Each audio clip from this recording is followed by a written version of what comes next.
بسم اللہ الرحمن الرحیم۔ السلام علیکم ناظرین گرامی، آج کی ویڈیو میں جانیے حضرت یحییٰ بن زکریا علیہ السلام کے بارے میں کہ اللہ تعالیٰ نے ان کے والد کو ان کی بشارت کیسے دی تھی، وہ کیسے مبعوث ہوئے تھے، اور حضرت یحییٰ علیہ السلام کو کیسے اور کیوں اور کس عورت نے قتل کروایا تھا۔ اس وقت زکریا نے اپنے پروردگار سے دعا کی اور کہا کہ پروردگار، مجھے اپنی جانب سے اولاد صالحہ عطا فرما، تو بے شک دعا سننے اور قبول کرنے والا ہے۔ وہ اپنی عبادتگاہ میں کھڑے نماز پڑھ ہی رہے تھے تو فرشتوں نے آواز دی کہ اے زکریا، خدا تمہیں یحییٰ کی بشارت دیتا ہے، جو خدا کے فیض یعنی عیسیٰ کی تصدیق کریں گے اور سردار ہوں گے، اور عورتوں سے رغبت نہ رکھنے والے اور خدا کے پیغمبر یعنی نیکوکاروں میں ہوں گے۔ زکریا نے کہا، اے پروردگار، میرے ہاں لڑکا کیوں کر پیدا ہوگا؟ میں تو بوڑھا ہو گیا ہوں اور میری بیوی بانجھ ہے۔ تو خدا نے فرمایا، اسی طرح خدا جو چاہتا ہے کرتا ہے۔ زکریا نے کہا، پروردگار، میرے لیے کوئی نشانی مقرر فرمائیے۔ تو خدا نے فرمایا کہ نشانی یہ ہے کہ تم لوگوں سے 3 دن اشارے کے سوا بات نہیں کر سکو گے۔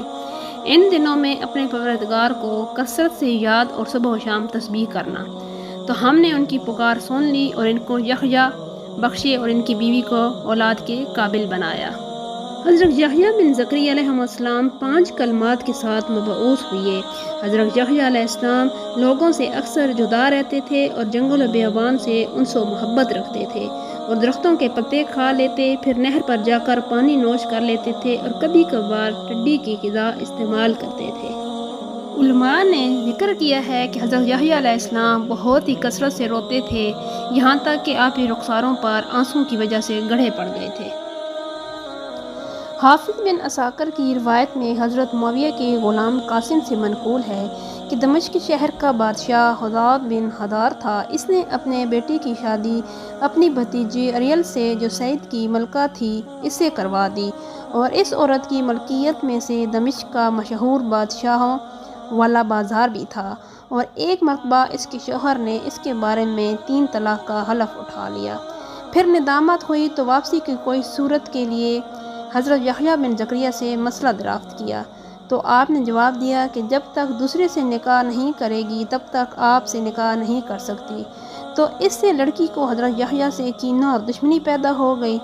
اس نے بادشاہ سے یحییٰ بن زکریا کا سر مانگا، اور یہ سب اس نے اپنی ماں کے اشارے پر کیا تھا، لیکن بادشاہ نے پہلے تو انکار کیا، پھر مجبور ہو کر مان بیٹھا۔ قاتل کو آپ کے پاس بھیجا۔ آپ محراب میں نماز ادا کر رہے تھے، اور وہ جبرون کی مسجد تھی، تو اس شخص نے آپ کو قتل کر دیا اور آپ کا سر مبارک اس کے پاس لایا۔ آپ کی سر نے بھی اس سے یہی کہا کہ تیرے لیے نکاح کرنا درست نہیں، حتیٰ کہ تو غیر سے اس کا نکاح پہلے کرا دے۔ تو عورت حضرت یحییٰ علیہ السلام کے سر کو طاق میں رکھ کر اپنی ماں کے پاس لے گئی، اور آپ کا سر تب بھی یہی بول رہا تھا۔ جب آپ کا سر اقدس اس بے غیرت ماں کے سامنے رکھا گیا تو زمین نے اس کو قدموں تک نگل لیا، پھر سرینوں تک، اور اس کی ماں چیخو پکار کرتی رہی۔ خادمائیں بھی اوزاری میں مصروف اپنے چہروں کو تھپڑ مارتی رہیں، پھر زمین اس کو شانوں تک نگل گئی۔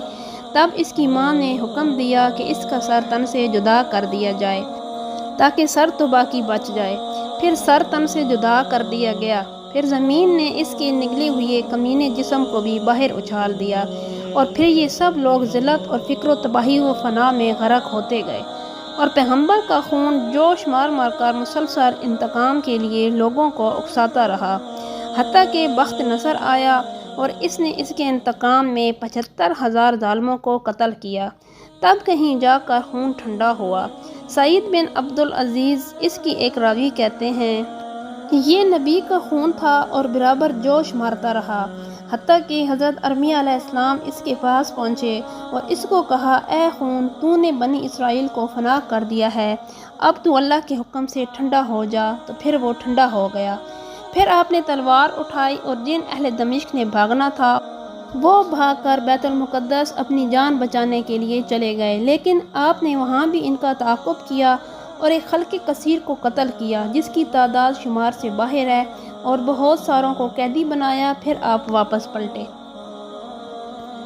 حافظ ابن عساکر نے ولید بن مسلم کے طریق سے زید ابن واقد سے نقل کیا ہے، کہتے ہیں کہ جب لوگوں نے دمشق کی مسجد بنانے کا ارادہ کیا تو قبلہ کے ستونوں میں سے جو مشرق کی جانب ہے اس کے نیچے سے حضرت یحییٰ علیہ السلام کا سر مبارک نکالا گیا، اور میں نے اپنی آنکھوں سے دیکھا کہ کھال اور بال وغیرہ اپنی حالت پر بالکل صحیح سالم ہیں، کچھ بھی تبدیلی نہیں ہوئی ہے۔